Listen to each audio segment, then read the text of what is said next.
بسم اللہ الرحمن الرحیم والحمد للہ رب العالمین والصلاة والسلام علی سید المرسلین وعلی آلہ وصحبہ اجمعین، اما بعد۔ محترم ناظرین کرام، احکام الدین کا پروگرام لے کر حاضر ہوں۔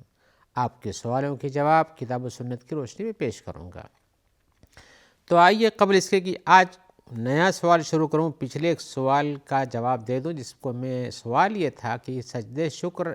اور نماز شکر کیا ہے، اور نماز شکر ہے تو اس کی کتنی رکعتیں ہیں، کس طرح پڑھی جاتی ہے، جماعت میں پڑھی جاتی ہے، کتنی اور کیا انداز ہے، کیا اس میں اور سجدہ تلاوت اور دعائے حاجت وغیرہ بھی کوئی چیز ہے، ہمیں اس کے بارے میں بتائیں۔ اور یہ بھی پوچھا ہے کہ ان کو کتاب و سنت سے بھی واضح کریں۔ تو میں بتانا چاہتا ہوں کہ سجدہ شکر یہ کسی نعمت کے حاصل ہونے کے بعد حاصل ہوتی ہے، کی جاتی ہے۔ اب یہ نعمت آپ کی کوئی چیز آپ کو حاصل ہوئی ہو یا کوئی مشکل آپ سے ٹل گئی ہو، دونوں طرح سے ہو سکتا ہے۔ اور اس موقع پر جب آپ کو یہ نعمت حاصل ہو جائے جو آپ کے لیے اہمیت رکھتی ہے، یا وہ مشکل ٹل جائے جو آپ کی زندگی کے لیے خطرناک تھی، یا آپ کے کسی عزیز و قریب کے لیے خطرناک تھی، یا ایسی کسی عزیز و قریب کو کوئی نعمت حاصل ہوئی اور آپ اس سے بہت خوش ہیں، تو آپ کو سجدہ شکر ادا کرنا چاہیے۔ شکر تو آپ جانتے ہوں گے، اس میں کوئی بتانے کی چیز نہیں ہے، یعنی اللہ کا شکر ادا کرنا چاہیے۔ شکر کا اظہار اللہ کی اطاعت کے لیے سجدے میں جھک جائے، سجدے میں گر پڑنا چاہیے۔ آپ نے لیکن پوچھا یہ ہے کہ نماز شکر کیا ہے، تو میں وہی بتانا چاہتا ہوں۔ پہلے حدیث پیش کر دوں جس میں رسول اللہ صلی اللہ علیہ وسلم نے سجدہ کیا ہے۔ عبدالرحمن بن عوف کی حدیث ہے، وہ کہتے ہیں سجد النبی صلی اللہ علیہ وسلم فاطال السجود ثم رفع راسہ۔ نبی کریم صلی اللہ علیہ وسلم نے سجدہ کیا اور لمبا سجدہ کیا، پھر آپ نے اپنا سر اٹھایا، آپ نے فرمایا اس کے بعد ان جبریل اتانی فبشرنی فسجدت للہ شکرا، کہ جبریل میرے پاس آئے اور انہوں نے مجھے ایک چیز کی بشارت دی، تو میں اللہ کے لیے شکریہ میں گر پڑا، سجدہ کر لیا۔ اب یہاں آپ دیکھتے ہیں کہ یہاں انہوں نے ایک سجدہ کیا کرتے، دو نہیں، دو سجدہ کرنے کا تذکرہ نہیں ہے، اور لمبا سجدہ کیا اور بتایا کہ یہ ایک بشارت ملنے کے بعد ہم نے سجدہ شکر کیا ہے۔ تو بشارت کے بعد بشارت کسی اچھی چیز کی ہوتی ہے۔ ایسے ہی ایک براء ابن عازب کی روایت ہے کہ نبی صلی اللہ علیہ وسلم نے علی کو یمن بھیجا، ان کی ایک لمبی حدیث ہے یہ، اور یمن میں پہنچے، انہوں نے دعوت و تبلیغ کی، دین اسلام کو پھیلایا، لوگوں کو دین کا قائل کیا، لوگ مسلمان ہو گئے۔ تو حضرت علی نے رسول اللہ صلی اللہ علیہ وسلم کے پاس اپنا ایک خط بھیجا کہ یہ لوگ مسلمان ہو چکے ہیں، دین اسلام کو قبول کر چکے ہیں، آپ کی رسالت کے مقر ہیں۔ تو رسول اللہ صلی اللہ علیہ وسلم کے پاس جب یہ خط پڑھا گیا تو آپ، حدیث کے الفاظ ہیں، خر ساجدا شکرا للہ تعالی علی ذلک۔ براء ابن عازب کہتے ہیں کہ رسول اللہ صلی اللہ علیہ وسلم کے پاس جب یہ کتاب پڑھی گئی تو آپ اللہ کے لیے سجدہ شکر میں گر پڑے۔ یہ حدیث بھی صحیح ہے، ترمذی کی حدیث ہے۔ اور ایسے ہی آپ کے صحابہ کرام نے بھی سجدہ شکر کیا ہے، جیسے حضرت ابوبکر کے پاس جب مسیلمہ کذاب کے قتل کی خبر آئی تو سجدہ شکر میں گر پڑے۔ حضرت علی جب خوارج سے لڑائی کر رہے تھے تو اس میں ذو السدیہ ایک آدمی جس کے نشانات تھے، جس پہ ہاتھوں پہ یعنی ابھرے ہوئے داغ تھے،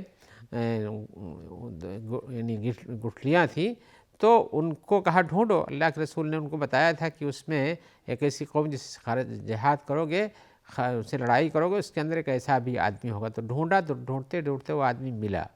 تو اللہ کے حضرت علی کو یہ اندازہ ہوا کہ رسول اللہ صلی اللہ علیہ وسلم نے جو پیشین گوئی کی تھی کہ ہمیں اسے ایسی منحرف قوم سے جہاد کرنا پڑے گا، وہ یہی قوم ہے۔ تو سجدہ شکر میں گر پڑے، جبکہ وہ بظاہر ایک بہت ہی اچھے،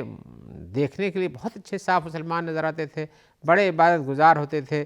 پیشانیوں پر، گھٹنوں پر نشان پڑے ہوتے تھے، اور ہر دم تلاوت قرآن اچھی طرح سے پڑھتے تھے، لیکن انحراف تھا اسلام سے، اس لیے کہ کسی چیز میں افراط اور تفریط دونوں منع ہے،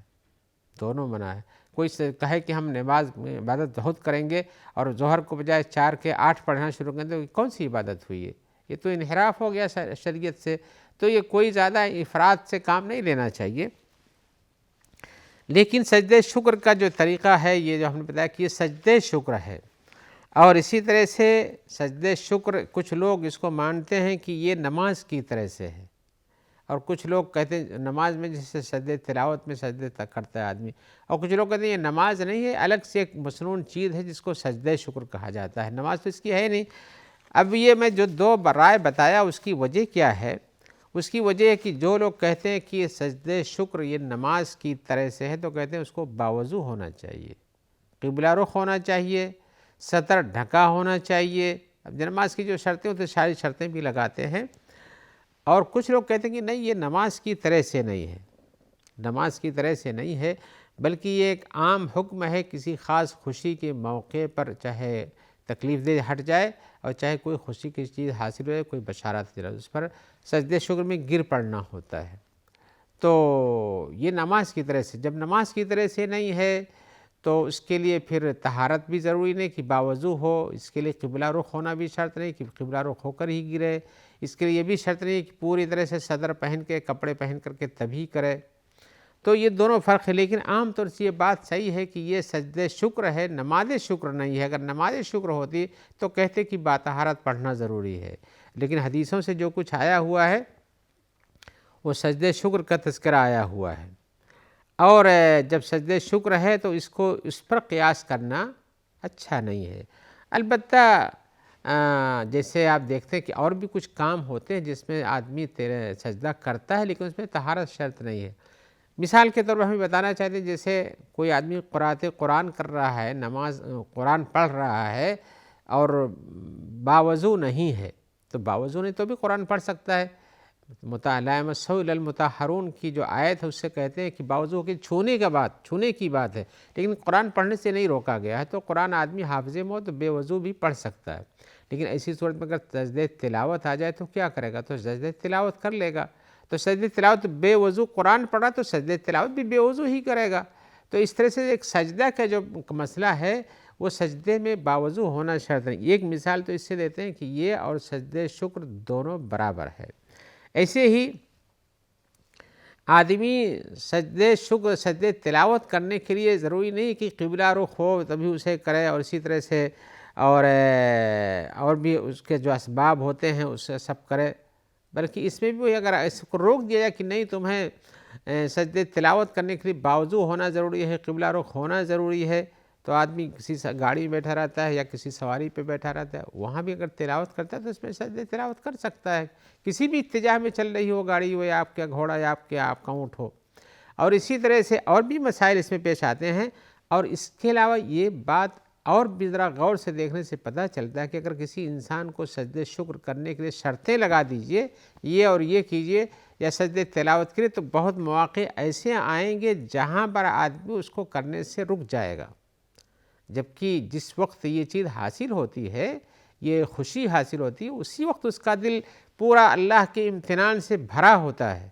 اللہ کے لیے اسے جھک جانا پسند آتا ہے، اور آپ روک دیں کہ نہیں ابھی جاؤ وضو کرو اس کے بعد آؤ پھر قبلہ رخ ہو اور کپڑے پہن کے آؤ پورے، تو تب تو شاید یہ خوشی کچھ گھٹ جائے گی۔ تو حقیقتاً جس لحظے میں یہ چیز حاصل ہوتی ہے اسی لحظے میں شکر ادا کرنا چاہیے، الا ایک ہی آپ کے پاس ایسی کوئی جگہ نہ ہو جہاں آپ سجدہ کر سکیں تو یہ الگ بات ہوئی۔ آئیے ہم بات بتائیں کہ آپ نے پوچھا ہے کہ نماز شکر کیا ہے، تو آپ کے نماز شکر کا تذکرہ تو حدیثوں میں ہے ہی نہیں، تو جب نماز شکر کا تذکرہ نہیں تو اس کی رکعتوں کی عدد بھی نہیں، اور اسی طرح سے اس کے لیے جو شرائط آپ مانتے ہیں نمازوں کے وہ شرائط بھی نہیں، کیسے پڑھی جائے گی، اس کا کوئی سوال ہی نہیں پیدا ہوتا ہے پھر،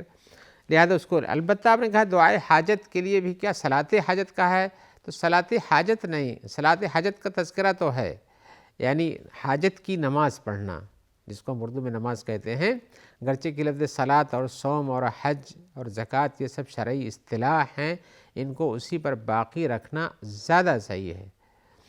اور ہم اپنی زبانوں میں جو اس کا ترجمہ کرتے ہیں اگر وہ صحیح وہی مفہوم نکلتا ہے تو ٹھیک ہے، لیکن اگر وہ کسی اور لفظ سے ملتا جلتا ہے کسی معنی سے تو وہ حقیقی مفہوم نہیں ادا ہوتا۔ جیسے صوم کا مطلب ہوتا ہے کہ آپ فجر صادق سے لے کر کے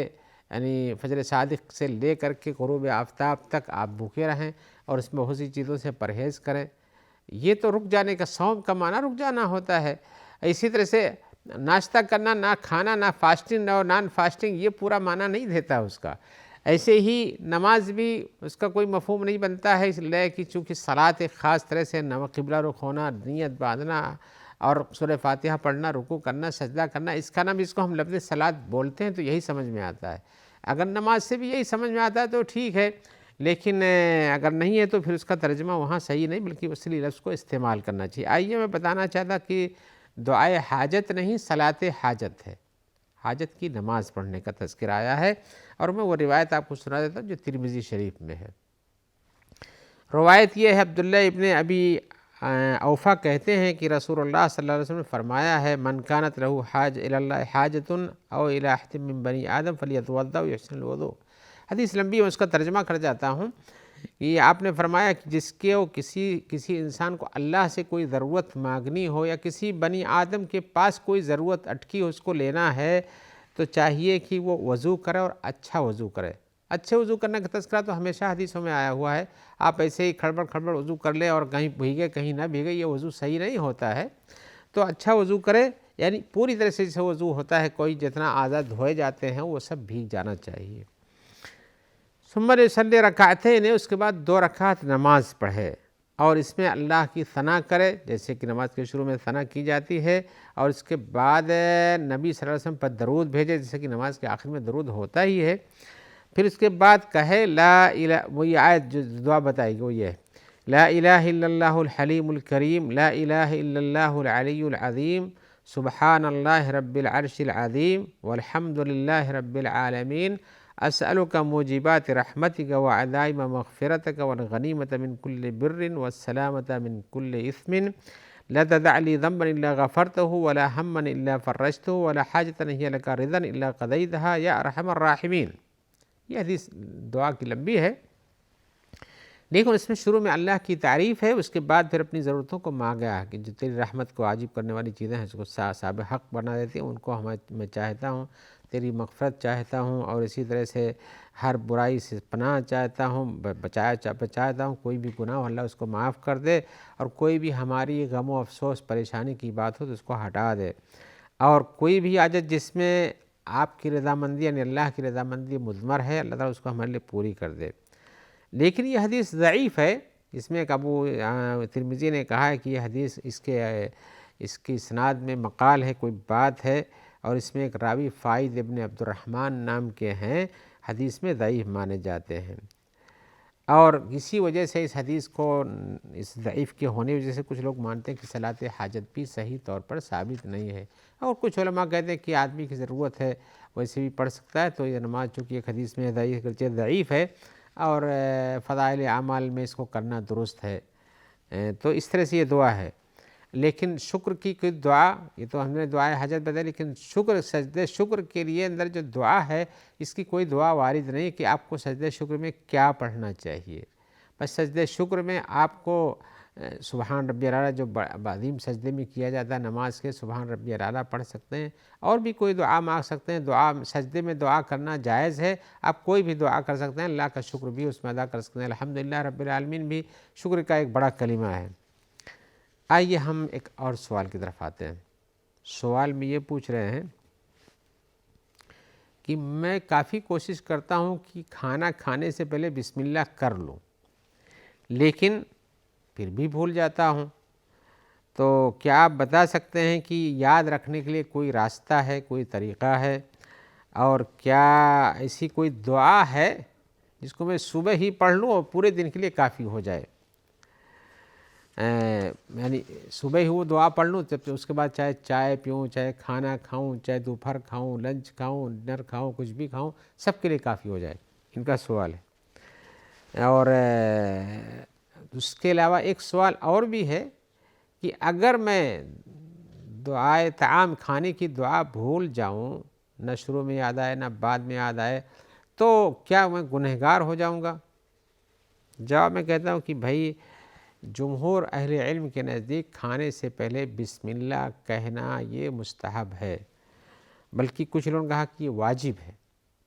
واجب کیوں ہے میں بتاؤں گا آپ کو، اور کچھ لوگوں نے کہا کہ ہر کھانے کے شروع میں بسم اللہ کرنا ہی چاہیے، اور ترمذی میں ایک روایت ہے، حضرت عائشہ سے مروی ہے، انہوں نے کہا کہ رسول اللہ صلی اللہ علیہ وسلم فرمائے اذا اکل احدکم الطعام فلیقل بسم اللہ، تم میں سے جب کوئی آدمی کھانا کھائے تو اسے بسم اللہ کہنا چاہیے، اللہ کے نام سے۔ فإن نسی فی اولہ فلیقل بسم اللہ اولہ آخرہ، اگر شروع میں کہنا بھول جائے تو جس وقت یاد آتا ہے بسم اللہ اولہ آخرہ کہہ لے، حتیٰ کہ آخر تک پہنچے بھی کہہ سکتا ہے۔ تو یہ حدیث ہے جس میں آیا کہ آدمی کو بسم اللہ کرنا چاہیے، اور بھول جائے تو اس کو کس طرح سے بسم اللہ کرنا چاہیے، اسی بنیاد پر چلو نے کہا کہ یہ واجب ہوتا ہے۔ ایک حدیث اور بھی اس سلسلے میں آئی ہوئی ہے کہ ایک بچے کو قصہ آپ جانتے ہوں گے شاید، وہ یہ کہ ایک لڑکا دوڑتے ہوئے آیا اور جیسے پہنچا کھانے میں ہاتھ ڈال دیا، اور وہ بھی اپنے سامنے سے نہیں آگے کے حصے سے اٹھانا شروع کر دیا، تو رسول اللہ صلی اللہ علیہ وسلم اس کو سمجھایا، کہا کہ یا غلام سم اللہ، اے بچے پہلے اللہ کا نام لو، وکل بیمینک، اور اپنے داہنے ہاتھ سے کھاؤ، وکل مما یلیک، اور جو تمہارے قریب میں ہے پلیٹ میں، جس سے کئی آدمی شریک ہو کھا رہے ہیں تو اس پر کنارے سے اپنے پاس سے کھاؤ۔ تو آپ نے اس کو یہ تعلیم دی، اور بچوں کو تعلیم ایسے دینا چاہیے، بسم اللہ سکھانا چاہیے، کیسے کھانا چاہیے، کہاں سے کھانا چاہیے بتانے کی ضرورت ہے، جیسے ایک رسول کی حدیث میں ہے۔ میں بتانا یہ چاہتا ہوں کہ اللہ کے رسول نے بسم اللہ کہنے کا حکم دیا ہے، جس سے ثابت ہے کہ یہ واجب ہے، لیکن اس واجب کے بعد ایک سوال اگر چھوٹ جائے تو کیا ہوگا؟ تو شروع میں چھوٹ جائے تو بیچ میں کہنے کا تذکرہ حضرت عائشہ کی حدیث میں آیا ہوا ہے، اور سارے لوگوں کے ہاں یہ ہے کہ اجماع ہے اس پر کہ بسم اللہ کہنا مستحب کام ہے، نہیں چھوڑنا چاہیے، کرنے سے اس کا ثواب ملتا ہے۔ اور اسی طرح سے کھانے کے بعد الحمدللہ، اور اس کی دعا بھی کھانے کے بعد کی ہوتی، وہ بھی کرنا چاہیے، کھانے کے شروع ہی میں کھانے کے بعد کی بھی دعا، اس کو بھی یاد رکھنا چاہیے۔ مسئلہ یہ ہے کہ اگر جان بوجھ کر چھوڑ دے، تب تو وہ گنہگار ہوگا، اس لیے کہ جاننے کے باوجود ایک سنت نبی پر عمل نہ کرنا یہ گناہ کا کام ہوتا ہے، لیکن اگر جان بوجھ کر نہیں، بھول کر چھوڑ دیا ہے تو یاد آئے تو کر سکتا ہے، اور اسی طرح سے اگر کسی وجہ سے مجبور کر دیا گیا ہے تب تو نہیں کرے گا، اس کی مجبوری ہے، تو اس طرح سے ہوتا ہے۔ لیکن یہ ہے کہ اس سلسلے میں دوسروں کو یاد دلانا چاہیے کہ بھائی بسم اللہ کر لو، تو اس طرح سے عادت بن جاتی ہے، اور کسی کا بسم اللہ کہنا بھول جائے، چھوٹ جائے تو اس پر کوئی گناہ نہیں ہے، اس لیے کہ اللہ تعالیٰ نے اب اس امت سے بھول چوک کو معاف کر دیا ہے۔ آئیے اسی جواب کے ساتھ ہم آپ سے اجازت چاہتے ہیں، اس امید کے ساتھ انشاءاللہ جلد ملاقات ہوگی، اور آپ کے سوال ہوں گے اور ہماری طرف سے ان کے جواب ہوں گے۔ ہم جب تک کے لیے دعا گواہ ہیں کہ اللہ تعالیٰ آپ کو خیر سے رکھے، اور ہمارے جو احباب اور دوسرے ساتھ میں کام کرنے والے جو اس کام کو آپ تک پہنچاتے ہیں، تعاون کرتے ہیں، اللہ تعالیٰ ان سب کی مدد فرمائے۔ والسلام علیکم ورحمۃ اللہ وبرکاتہ۔